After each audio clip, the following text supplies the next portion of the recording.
Hello students, welcome back to the another video of बड़ा पस्ता। इस वीडियो में हम लोग बात करेंगे बीएससी फर्स्ट ईयर जूलॉजी के सिलेबस के बारे में और उससे भी इम्पोर्टेंट इसके बुक्स के बारे में। और हाँ, यहाँ पे जूलॉजी पढ़ाया भी जाता है, मतलब बायोलॉजी के हर सब्जेक्ट को पढ़ाया जाता है, जैसे कि जूलॉजी और बॉटनी। तो आप चैनल को सब्सक्राइब कर सकते हैं और साथ ही अपने फ्रेंड्स में शेयर कर सकते हैं, जिससे आपका भी हेल्प हो और आपके फ्रेंड्स का भी। तो आपको तो पता ही है कि 2021 से यानी पिछले साल से न्यू एजुकेशन पॉलिसी लागू हो चुका है, जिसके वजह से आपका जो एग्ज़ाम है सेमेस्टर वाइज हो रहा है। 2021 से पहले आपका एग्ज़ाम एनुअल होता था, मतलब साल में एक होता था, मगर अब से एग्ज़ाम जो है सेमेस्टर वाइज हो रहा है। सेमेस्टर 1 और सेमेस्टर 2, मतलब बीएससी फर्स्ट ईयर में 2 सेमेस्टर होगा, बीएससी सेकेंड ईयर में आपका 2 सेमेस्टर होगा, थर्ड ईयर में भी आप 2 सेमेस्टर में ही आप एग्ज़ाम्स को देंगे। तो न्यू एजुकेशन पॉलिसी जो लागू हुआ है उसमें काफ़ी सारे पोर्शंस को इधर उधर किया गया है, जैसे कि लोअर नॉन कोऑर्डिनेट्स आप लोग पढ़ते थे बीएससी फर्स्ट ईयर में, जिसको उठा के आपका थर्ड ईयर में कर दिया गया है। और काफ़ी सारे टॉपिक्स अच्छे जोड़े गए हैं जो कि जोड़ा जाना चाहिए, और सिलेबस को काफ़ी बेहतर बनाया गया है, जैसे कि ब्लड जांच वगैरह करना भी आपको इसमें इंक्लूड किया गया है। हीमेटोलॉजी पूरा इसमें आपका फर्स्ट ईयर में डाला गया है। तो चलिए पहले हम पेपर पैटर्न देख ले कि आपका आखिर पैटर्न कैसे हो गया है। ठीक है, सेमेस्टर वाइज हुआ है तो आपका कितना होगा, सेमेस्टर 1 और एक आपका है सेमेस्टर 2। तो दोनों आपका कितना 100 मार्क्स का होगा, 100 नंबर का होगा, दोनों 100 नंबर का। ठीक है, तो सेमेस्टर 1 जो है 100 नंबर का होगा और सेमेस्टर 2 आपका लास्ट में 100 नंबर का होगा। तो सेमेस्टर 1 में आपका जो पेपर पैटर्न पूरा बन रहा है, तो प्रैक्टिकल इसमें होगा एक तो आपका, दूसरा आपका होगा थियरी। ये आपका 75 नंबर का थियरी होगा, 100 नंबर का सेमेस्टर 1 है, 75 नंबर का थियरी होगा और 25 नंबर का आपका प्रैक्टिकल होगा। पेपर के पैटर्न को समझ लीजिए, फिर सिलेबस आराम से हम लोग देखते हैं। उसके बाद आपका थियरी जो है बढ़ जाता है 2 टर्म में। थियरी होगा जो आपका मिड टर्म और एक होगा एंड टर्म।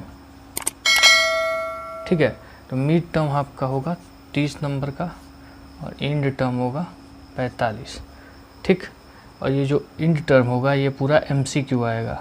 तो एमसीक्यू कितना आएगा, तो एमसीक्यू आपका आएगा 1.5 मार्क्स का आएगा। और कितने एमसीक्यू करने होंगे, 30 एमसीक्यू, जो कि आपका 45 मार्क का हो गया। ठीक, तो ये आपका 45 नंबर का एंड टर्म होगा। और जो आपका मिड टर्म होगा इसमें आपका इंटरनल होगा, जिसमें आप असाइनमेंट प्रोजेक्ट वगैरह करके जमा करेंगे, उस पर आपको 10 नंबर इंटरनली ही वैसे ही दे दिया जाएगा। और जो 20 नंबर का आपका होगा थियरी पोर्शन लिखने वाला होगा, कितना 4 क्वेश्चन आएगा 5 नंबर का। ठीक, तो ये आपका 4 क्वेश्चन 5 नंबर का हो जाएगा मिड टर्म में। तो आप कंफ्यूज मत होइएगा, देख लीजिए आपका पूरे बीएससी फर्स्ट ईयर में सेमेस्टर 1 और सेमेस्टर 2 2 सेमेस्टर होंगे। सेमेस्टर 1 में आपका क्या होगा, 100 नंबर का होगा, थियरी 75, प्रैक्टिकल 25 नंबर, इतना समझ गए। और theory mid term and term आपको देना होगा। मिड टर्म में आपका इंटरनल हो जाएगा, 10 नंबर असाइनमेंट वगैरह प्रोजेक्ट में मिल जाएगा।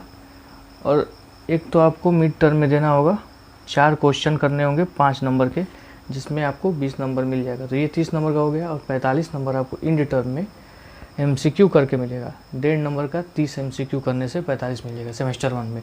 सेम सेमेस्टर 2 में आप देंगे जूलॉजी में। ठीक है, तो चलिए अब हम लोग सिलेबस को देख लेते हैं और साथ ही में बुक्स भी हम लोग देख लेते हैं। तो देखिए, साइटोलॉजी, जेनेटिक्स और इन्फेक्टियस डिजीज़ पढ़ना था, जिसमें पहला यूनिट है ये structure and function of cell organelles, जिसमें हम लोग प्लाज्मा मेम्ब्रेन पहले पढ़ते हैं। ठीक है, प्लाज्मा मेम्ब्रेन क्या होता है कि सेल के बाहर का आउटर कवरिंग होता है। इसमें हम लोग फ्लूइड मोज़ेक मॉडल, इसका स्ट्रक्चर और फंक्शन भी पढ़ेंगे। सेल एडिशन, ठीक है, सेल एक दूसरे से कैसे जुड़े होते हैं उनके बारे में पढ़ना होता है। प्रोटीन टारगेटिंग, फिर इंडोसाइटोसिस पढ़ना होगा। ठीक, दूसरे में structure function of cell organelles second, तो इसमें आपको साइटोस्केलेटन पढ़ना होगा। ठीक, साइटोस्केलेटन सेल्स की एक तरह से हड्डियाँ होती है। ठीक, फिर माइटोकॉन्ड्रिया है, पेरोक्सिसोम एंड राइबोसोम्स पढ़ना है आपको। थर्ड यूनिट जो आपका है न्यूक्लियस एंड क्रोमैटिक स्ट्रक्चर। ठीक, न्यूक्लियस एंड क्रोमैटिक स्ट्रक्चर पढ़ना है, जिसमें हम लोग को न्यूक्लियस के बारे में पढ़ना होता है, स्ट्रक्चर और function of nucleus, structure and composition of DNA और आरएनए। डीएनए और आरएनए के बारे में भी स्ट्रक्चर में पढ़ना है, और कंपोजिशन और type of DNA RNA. DNA RNA आप लोग जानते हैं जेनेटिक मटेरियल है आपका। फोर्थ में cell cycle and cell division. Cell cycle और सेल डिवीज़न पढ़ना है। फिर सेल सिग्नलिंग और सिग्नल ट्रांसडक्शन, ये आपका पूरा है सेल बायोलॉजी। सेल बायोलॉजी की बेस्ट बुक आता है आपका PS वर्मा का बुक आप ले सकते हैं। ठीक है, BSc लेवल का। आपका फिफ्थ यूनिट जो है, यहाँ से जेनेटिक स्टार्ट होता था, Mendelism and sex determination. Mendel's law आप जानते हैं, लॉ ऑफ सेग्रीगेशन वगैरह आप पढ़े हैं, मेंडल्स लॉ। फिर कंप्लीट एंड इनकम्प्लीट डोमिनेंस पढ़ना है। ठीक, sex determination, sex link inheritance. ठीक, उसके बाद आपका छठे में आपको एक्सटेंशन ऑफ मेंडलिज्म। मेंडलिज्म के बाद भी जो आगे बढ़ा आपका जेनेटिक, वो पढ़ना होता है multiple alleles, gene interaction, sex and heredity. उसके बाद साइटोप्लाज्मिक इनहेरिटेंस और जीन एक्सप्रेशन। उसके बाद आपका सातवां यूनिट है आपका human chromosomes and inheritance pattern. यहाँ पे आपका पढ़ना होता है ह्यूमन कार्योटाइप्स, क्रोमोसोमल में एनोमलीज, ठीक है, क्या प्रॉब्लम होती है। फिर पेडिग्री एनालिसिस पढ़ेंगे, जिससे हम लोग ट्रैक करते हैं कि जीन्स में कोई भी जो आपका प्रॉब्लम है वो कैसे हेरिटेड होगा। पैटर्न ऑफ इनहेरिटेंस, इनहेरिटेंस का पैटर्न वही पढ़ते हैं हम लोग। फिर आपका आता है इन्फेक्टियस डिजीज़। तो जो ये आपका तीनों है ये जेनेटिक्स है। जेनेटिक्स के लिए आप लेंगे वीर बाला रस्तोगी, और अगर फॉरेन राइटर चाहिए तो पियर्सन। सबका लिंक आपका नीचे बुक का मिल जाएगा डिस्क्रिप्शन में, आप वहाँ पे देख सकते हैं। इन्फेक्टियस डिजीज़ जब हम लोग पढ़ेंगे तो यहाँ पे आपका पैथोजेनिक ऑर्गेनिज्म में bacteria, virus, fungi, protozoa and worms के बारे में पढ़ना होता है। ठीक, ये ऑर्गेनिज्म होते हैं जिससे पैथोजेनिक होते हैं, मतलब ये रोग भी पैदा करते हैं।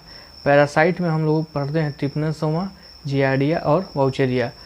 तो इसके लिए जो आपको बुक लेना होगा वो BS नगोबा और आशा पिचारे का आता है। ठीक है, तो ये सारा आपको उस बुक में मिल जाएगा। ठीक, तो ये तो आपको अलग अलग राइटर्स का बुक बता दिए।